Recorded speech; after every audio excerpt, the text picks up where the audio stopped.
हाँ जी, 12th class.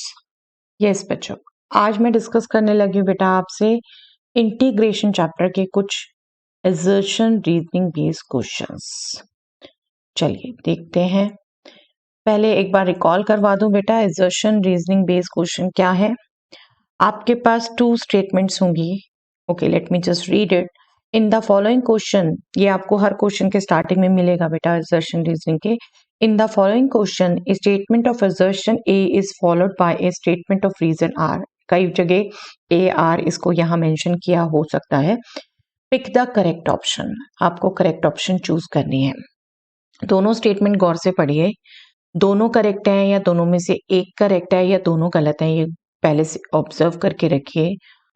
और अगर करेक्ट हैं तो फिर आपने देखना है जिसको हम रीजन कह रहे हैं, सेकंड स्टेटमेंट, क्या वो फर्स्ट स्टेटमेंट का असर्शन का करेक्ट एक्सप्लेनेशन है, राइट? रीजन है, एक्सप्लेनेशन है करेक्ट। तो आपकी ऑप्शंस जो होंगी फिर इसमें से आपने चूज करना होता है बेटा। Both assertion and reason are true and reason is the correct explanation of the assertion. B आपकी ऑप्शन होती है both assertion and reason are true but reason is not the correct explanation of assertion. Okay. C, assertion is true but reason is false. D, assertion is false but reason is true. Okay. E आपको कई जगह मिलेगा, कई जगह नहीं मिलेगा। Both assertion and reason are false. दोनों ही false हो। Okay. तो चलिए देखते हैं वन बाय वन क्वेश्चन। हमने सबसे पहले समझना है दोनों स्टेटमेंट ट्रू है या नहीं। Yes, first question. Assertion antiderivative of cos of 3x plus 4 is 1 by 3 sin 3x plus 4. देखिए बेटा ये ठीक है या नहीं। Anti derivative of this cos x का इंटीग्रल क्या होता है? cos x का इंटीग्रल sin x होता है। यहाँ पर क्या है? cos x नहीं 3x plus 4 है तो 1 by 3 से डिवाइड करते हैं आप, बिल्कुल ठीक। इंडेफिनेट इंटीग्रल में हम कांस्टेंट की बात करते हैं बट एंटी डेरिवेटिव में हम विदाउट कांस्टेंट बात कर सकते हैं। If reason now, if derivative of fx with respect to x is gx then anti derivative of gx is fx। Yes, ये तो क्लियर कट यही स्टेटमेंट है बेटा कि डेरिवेटिव एंड एंटी डेरिवेटिव ये एक दूसरे की अपोजिट प्रोसेस है। ओके, और रादर दोनों ठीक है और रादर ये इसका करेक्ट एक्सप्लेनेशन है। यस, क्योंकि डेरिवेटिव इसकी जब मैं बात करूंगी 1 by 3 sin 3x plus 4 के डेरिवेटिव की बात करूंगी तो that is nothing but 1 by 3 into cos 3x plus 4। Chain rule use करेंगे तो 3 भी मल्टीप्लाई होगा, दैट विल कैंसल, ये आ जाएगा हमारा और यही था, राइट? तो तभी हम कहते हैं anti derivative of cos 3x plus 4, this is nothing but 1 by 3 sin 3x plus 4. Okay, तो क्या हुआ बेटा, दोनों स्टेटमेंट्स ठीक हैं और रीजन करेक्ट एक्सप्लेनेशन है assertion का। That means A is the correct option. Okay, दोनों स्टेटमेंट करेक्ट हो और रीजन करेक्ट एक्सप्लेनेशन हो तो A पार्ट। चलिए नेक्स्ट देखते हैं। If integral of 3 power x with respect to x is fx plus c then fx is equal to 3 power x upon log 3।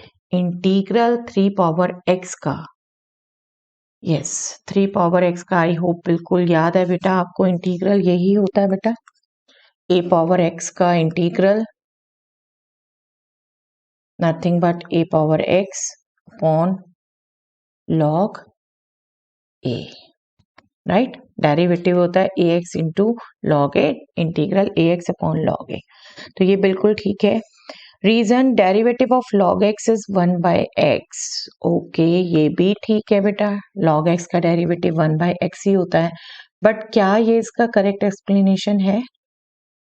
No, correct explanation तो होता कि आप इसका डेरिवेटिव निकाल दे कि यस 3 पावर x, जैसे अभी हमने लास्ट में किया, इसका डेरिवेटिव क्या होगा 1 बाय log 3 तो कांस्टेंट है, 3 पावर x का डेरिवेटिव कर रहे हैं आप, that will be 3x 3 power x sorry into log 3 that will cancel और ये आ गया, तब इंटीग्रल है।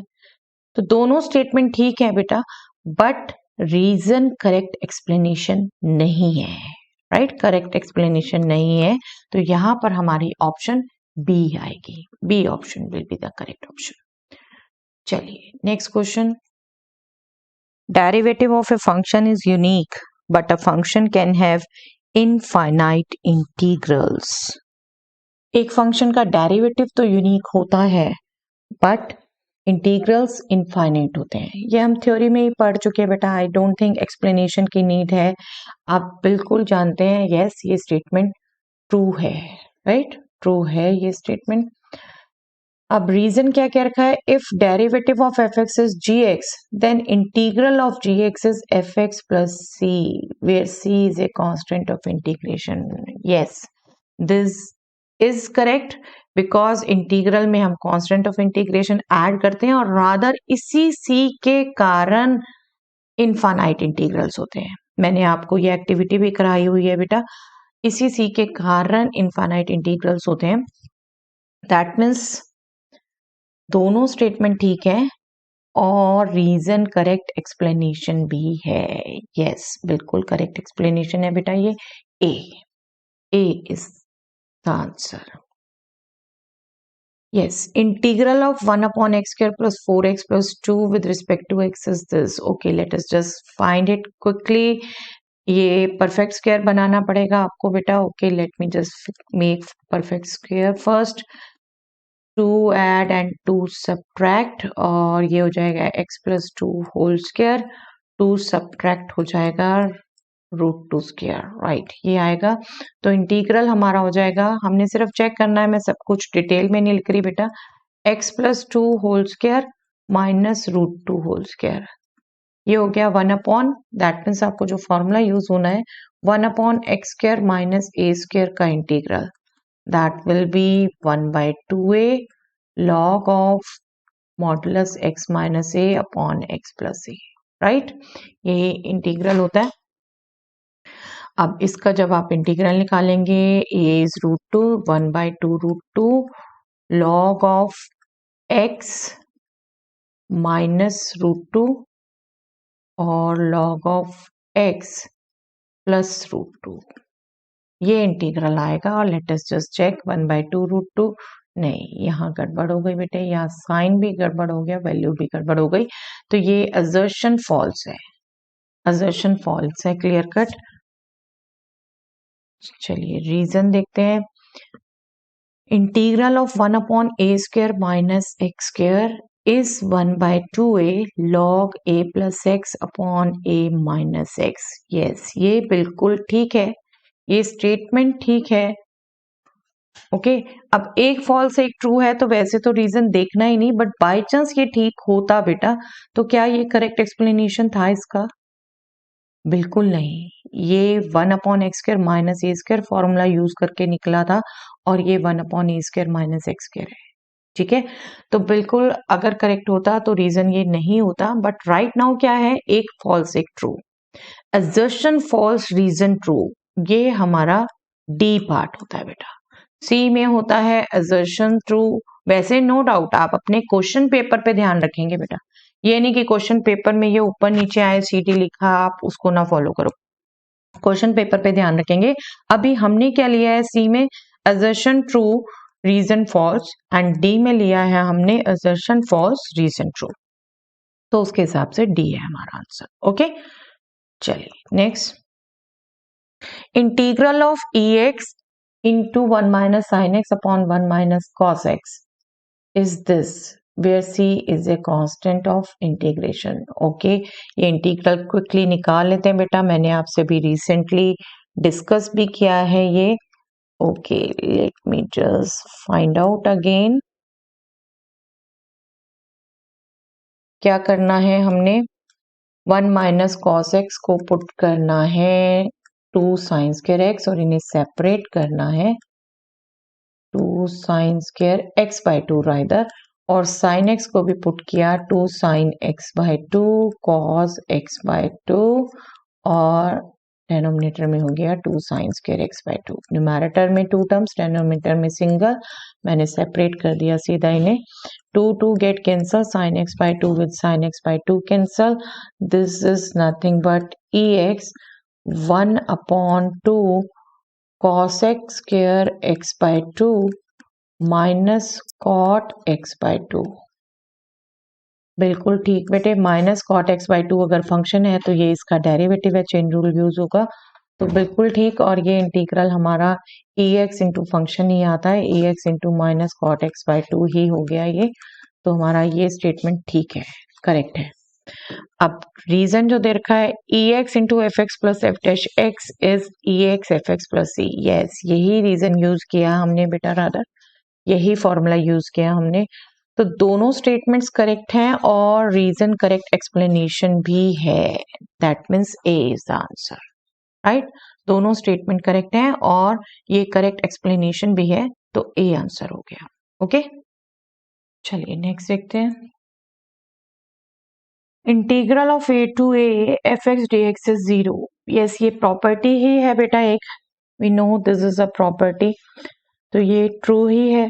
Okay and reason, if integral of fx dx is gx plus c, then integral of a to b fx dx is gb minus ga, yes fundamental theorem, ये भी ठीक है, correct है, और रादर ये इसका करेक्ट एक्सप्लेनेशन ही है बेटा, बिल्कुल ठीक, क्योंकि आपको ये मैंने प्रूफ में समझाया हुआ है बेटा। आप अगर ये gx है, ga माइनस ga दोनों सेम हो गए तो ये 0 हो गया, राइट। ये करेक्ट एक्सप्लेनेशन भी है इसका, बिल्कुल इसका आंसर भी ए है। चलिए नेक्स्ट देखते हैं बेटा फिर। Integral of 0 to pi by 2 sine x upon sine x plus cos x is pi by 4, yes ये रेगुलर क्वेश्चन है बेटा, डेफिनेटली जिन्होंने डेफिनेट इंटीग्रल की प्रॉपर्टीज के क्वेश्चन अच्छे से किए मेरे साथ, उन्हें ध्यान होगा, बिल्कुल ये पाई बाय 4 आंसर ही आता है। But let me just recall you quickly, हम क्या करते थे, आई लेते थे इसे हम, और हम प्रॉपर्टी यूज करते थे, प्रॉपर्टी कौन सी, 0 to a f x d x is nothing but 0 to a f of a minus x d x, right. ये प्रॉपर्टी हम यूज करते थे, इसको यूज करते थे sine pi by 2 minus x, denominator cos x हो गया, सॉरी न्यूमैरेटर, एंड डेनोमिनेटर में साइन एक्स हो गया कॉस एक्स हो गया साइन एक्स, तो अल्टीमेटली डेनोमिनेटर तो सेम रहा। हमने उसके बाद 2i कंसीडर किया, दोनों इंटीग्रल्स को ऐड किया, डेनोमिनेटर सेम है, न्यूमैरेटर ऐड हुए, वो भी सेम बन गया, तो हमारा 1 आ जाता था ये बेटा, और 1 का इंटीग्रल पाई बाय 2, यहां से जब i कैलकुलेट करते थे तो पाई by 4, right. Most of the का आंसर पाई बाय 4 आता था, आई होप आपको ध्यान है, इसको कैलकुलेट करने की भी नीड नहीं होगी अगर आपने अच्छे से प्रैक्टिस की हुई है, तो बिल्कुल ये स्टेटमेंट करेक्ट है बेटा। Second, 0 to a f x d x is 0 to a f of x minus a, yes जो हमने रीजन यूज किया बेटा, this is the correct statement, यहाँ x माइनस ए दे रखा है, ये स्टेटमेंट रॉन्ग है, स्टेटमेंट रॉन्ग है ये, अगर ये ठीक होती ए माइनस एक्स लिखा होता तो बिल्कुल ये करेक्ट एक्सप्लेनेशन भी होता इसका, but right now it is false, that means assertion is true, reason is false, C is the answer, okay, C is the answer। चलिए नेक्स्ट देखते हैं। If integral of 0 to a 1/1 plus 4x square dx is pi by 8, then a is 1 by 2, yes we can quickly find out बेटा, देखिए 0 to a 1/1 plus 4x square, मैं इसको quickly लिख देती हूँ, 2x होल स्क्वायर लिखेंगे, this is given pie by 8, okay. अब यहाँ फॉर्मूला कौन सा यूज करने लगे हैं, 1/1 प्लस x स्क्वायर का, बट x की जगह 2x है तो 2 से डिवाइड होगा बेटा, और इसका इंटीग्रल होगा definitely tan inverse 2x, okay. Limit लगेगी 0 to a, this is pi by 8, और जब आपने लिमिट लगा दी tan इनवर्स 0 तो 0 होता है, 2 को भी मैं राइट साइड में ले जाती हूँ अभी, this will be tan inverse 2a is nothing but pi by 4, 2 right side में ट्रांसपोज हो गए, मल्टीप्लाई हो गया, पाई बाय 4 हो गया, tan इनवर्स 0 0 होता है।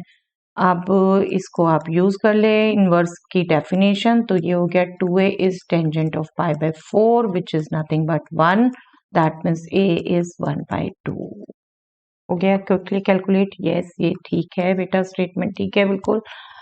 And reason 0 to a fx dx is 0 to a f of a minus x dx. Okay, ये स्टेटमेंट देखिए ठीक है बिल्कुल, बट क्या ये इसका करेक्ट एक्सप्लेनेशन है बेटा? क्या हम इसको ये यूज कर सकते थे? ओके, 0 to a है, बट यहाँ पर उसको करके कोई बेनिफिट नहीं होता है ना, ये डायरेक्ट ही होना था हमारा. तो बिल्कुल ये ठीक हो, बट इसका करेक्ट एक्सप्लेनेशन नहीं है. दोनों स्टेटमेंट ठीक, बट करेक्ट एक्सप्लेनेशन नहीं. That means B is the answer. B is the answer. Okay, चलिए next. minus pi by 2 to pi by 2 sine cubic dx is pi by 4 minus a to a. Okay, let me just check the reason. Minus a to a fx dx is 0 if x is an odd function, twice of 0 to a fx dx if fx is an even function. बिल्कुल ठीक है बेटा, ये बिल्कुल ठीक है, और इसी को मैं एक्सप्लेन करने वाली थी आपको. Minus a to a fx dx 0 होता है अगर ऑड होता है, और साइन क्यूब एक्स आप देखो बेटा ऑड है या नहीं. माइनस एक्स रखते हैं इसमें तो बिल्कुल minus sine x whole cube. That means ये माइनस साइन क्यूब एक्स आता है. जब आपका फंक्शन में एक्स की जगह माइनस रख के नेगेटिव ऑफ फंक्शन हो जाए तो वो ऑड है. ओके, तो ये ऑड फंक्शन है, तो यहाँ ये पाई बाय 4 नहीं होना चाहिए था, 0 होना चाहिए था, है ना. तो ये स्टेटमेंट फॉल्स है, जबकि रीजन ट्रू है. और अगर ये 0 दी होती तो ये करेक्ट एक्सप्लेनेशन भी होता बिल्कुल. But right now 1 is false, 1 is true. Specifically assertion is false and reason is true. That means assertion is false, reason is true. D is the answer. Okay, D is the answer. So that's all for the day बेटा. I hope ये questions आपको help करेंगे थोड़ा सा assertion reasoning को भी समझने में. ओके, एक बार आप गो थ्रू जरूर कर सकते हैं. नो डाउट सिर्फ 2 क्वेश्चन आने हो, but you must be familiarise. That's why I am creating these videos. Okay, चलिए that's all for the day.